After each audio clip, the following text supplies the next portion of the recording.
We are honored to count this musical powerhouse as a member of the Penn family. Please join me in extending a warm welcome to John Legend.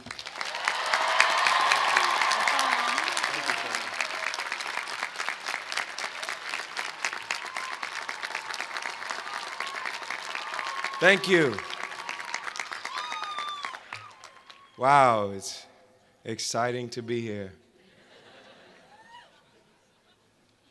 I'm very grateful for that very kind introduction. Very honored to be here today, and I have to say I can't really believe I'm standing here celebrating this momentous occasion with all of you. Congratulations to all of you graduates. I'm very excited and proud of all of you. I think you're going to be great, and I'm excited to speak in front of you today. I look at all of you, and I see myself 10 years ago. Yes, back in the 20th century. 1999, at my own Penn Commencement, I sat in seats like yours, filled with nostalgia and appreciation, a little bit of anxiety and uncertainty, but also a healthy dose of anticipation and hope. On that day, similar to this day, I thought about how spending 4 years at Penn had forever changed my life. I remembered coming to Penn for the first time when I was a pre-frosh at the tender age of 16. I'd never even been on a plane before, and that first flight from Dayton, Ohio to Philadelphia was in many ways the beginning of a journey that I'm still on. Like many of you, before deciding to attend Penn, I came for a campus visit. I stayed at the Quad, and I was hosted, yes, the Quad, and I was hosted by a couple freshmen from New York. Yes, New York. I just got to name geography points and majors, and I get cheers. I know that now. When I walked onto this campus, I felt like I had traveled to another world, a world that was bigger, busier, and yes, more challenging than the one I was leaving behind. Before coming to Penn, like they said, I grew up in Springfield, Ohio, and much of my education had come from my parents, my Christian elementary school, and the Pentecostal church we attended on a regular basis. With my grandmother by my side, I learned to play gospel piano, and I absolutely loved singing in the church choir. So as you might imagine, I heard a lot of sermons. Some of them were rousing and inspiring. Some were the perfect cure for insomnia. And almost all of them were very, very long. I'm going to try not to do that today. Sometimes I just wanted them to wake me up when it was time for me to sing. But it gave me a strong sense of morality, a belief that there was a right and there was a wrong. It gave me a sense that there were two sides to this journey we call life, good versus evil, dark versus light, heaven versus hell. You're either with us or you're with the terrorists. Clear choices, perfect opposites. Like many people, I found comfort in that clarity. There's a certain confidence that comes with being sure about the way the world works. It's all written in an infallible book, and there's nothing left to discuss. Mission accomplished. But when I stepped off that first plane ride to Penn and then became a freshman here, things got a little confusing. The lines became more blurry with each new person I met, each new class I took, each new concept I learned. That comforting dichotomy of right and wrong was replaced by what professors here would call inquiry, methodology, and praxis. Or in layperson's terms, a never-ending series of questions, discussions, analyses, and options. There was James Joyce telling me a man's errors are his portals of discovery. Toni Morrison telling me that if you surrendered to the air, you could ride it. Or even my sociology professor repeating his mantra that correlation does not always equal causation. Y'all know what I'm talking about. With each course I took, my mind was challenged to be more critical, more flexible, more fluid, more supple. With each new friend I made, I realized this world was a lot bigger than Springfield, Ohio. And though I thought I was pretty smart when I got here, I had a lot to learn. These experiences helped me realize that the answers to many of the issues we face are not always black or white.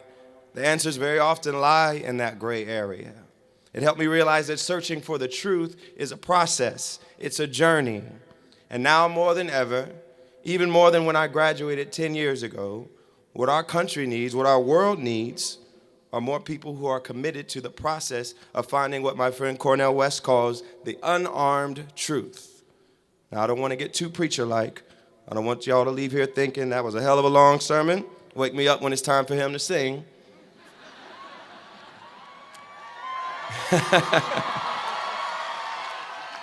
But since this is such an important day, I do want to share at least one thought that might be helpful as you leave here. As a nation and as a world, we need more truth. Let me repeat that. We need more truth. When you look at the list of crises we faced, there's a common thread that ties many of them together. The people who created these crises or allowed them to happen either didn't look hard enough for the truth or didn't listen to the voices that could tell them where the truth lived. We lost thousands of lives and spent billions, possibly trillions, of dollars fighting in and rebuilding Iraq, all based on the false premise that there were weapons of mass destruction or that Saddam Hussein was in cahoots with Al-Qaeda and caused 9/11. All falsehoods that were allowed to poison the debate while dissension and fact-checking came too little and too late.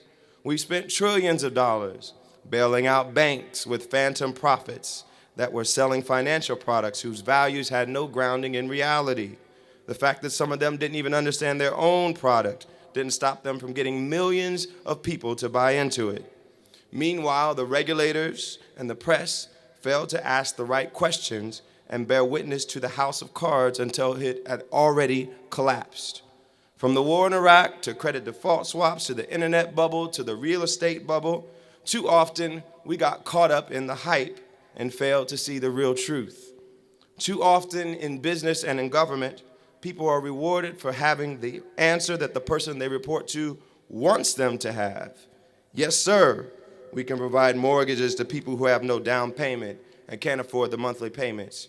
Yes, sir, we should buy the cheapest possible toys from factories with low safety standards and not worry if it poisons our children. Yes, ma'am, I can write a legal brief to justify torture. Too often, we become apathetic. We see the lies, we see the obfuscation, the deception, and we fail to point it out. We're afraid to rain on the parade, afraid to rock the boat, afraid to pursue the truth. Now, while your education here at Penn does not require that you are a spokesperson for any particular cause, you now have the resources and skills, the privilege, and yes, hopefully, the passion to pursue the truth, to be witnesses of today and for tomorrow, to speak truth to power and to speak the truth on behalf of the powerless. Sometimes there isn't a single answer, but there is always the truth. Now, I don't assume that the truth is commonly found. Like its bedfellows of democracy and justice, I believe it is quite rare to find. It is born through process. It is gained through questioning. It is found in listening. It's about accepting that complex problems require complicated solutions. A commitment to truth also requires what Patricia Hill Collins calls a politics of empathy. I would say that a commitment to truth requires a commitment to social justice. When we develop a sense of empathy, when we become listeners, when we become witnesses to the truth, it requires that we turn down some of the noise and clutter of our daily lives and stop to think about the way others live. And when we do that, we can't help but care. And that caring leads to action. For instance, if we take the time to think about it, if we take the time to really bear witness to the truth, then none of us can accept that more than 1 billion people around the world struggle in extreme poverty, trying to live on less than $1 a day. What does it mean to live on less than $1 a day? Well, just think about your daily purchases. How many Starbucks Frappuccinos and bottles of water and iTunes downloads and sandwiches from Wawa or wherever y'all buy sandwiches now? How many could you buy with $1? Less than $1 a day means if you are a parent, you watch your kids die preventable deaths. If you're a child, you often can't get an education, and even if you do, you sometimes go to school hungry. If you're a grandmother, you may not have clean drinking water or shoes on your feet, or you may be forced to care for your orphaned grandchildren. Once you bear witness to the truth of how these people live, can you accept that? Should we accept that? Searching for the truth in many ways is the same as searching for your soul. Since I am touted as a soul singer, I'm often asked to define what soul is. Well, it's hard to define, but I'm sure that soulfulness and truth are very closely related. Soul isn't about a particular race. It isn't about a particular genre of music. Fiona Apple can be soulful. The Beatles can be soulful. Bruce Springsteen can be soulful. Lil Wayne can be soulful. Frank Sinatra can be soulful. Soul is about authenticity. Soul is about finding things in your life that are real and pure, the things that you know are at your core, the things you are put on this earth to do, the moments when sound and silence come together. Sometimes I find these moments on stage. Sometimes there's that perfect moment when the crowd, the music, the energy of the room come together in a way that brings me to tears. I've also seen soul in my philanthropic work, in the face of a little girl in Tanzania who, despite having every challenge you can imagine, looks at me with bright eyes and confidently tells me she will be a teacher someday, and I believe her. I see soul in the inspired focus of the grade school students at Harlem Village Academy, where they name their classrooms after the universities that they envision themselves attending years down the road. And yes, there was one named after Penn, and that's the one I visited.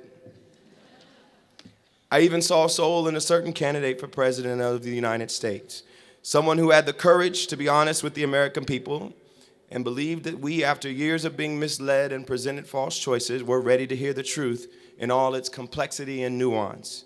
And looking out across this wonderful crowd here, I think I see some soul in you. I believe that you, the class of 2009, graduates of this prestigious institution, the College of Arts and Sciences at the University of Pennsylvania, you have soul power.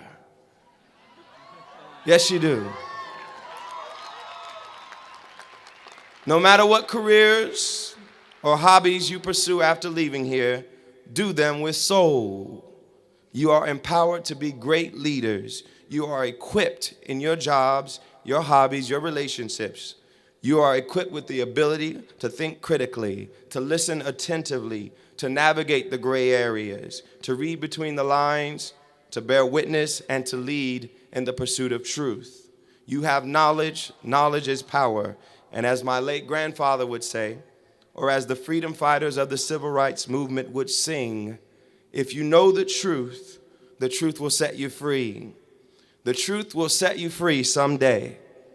Class of 2009, your someday begins today. Thank you. Thank you.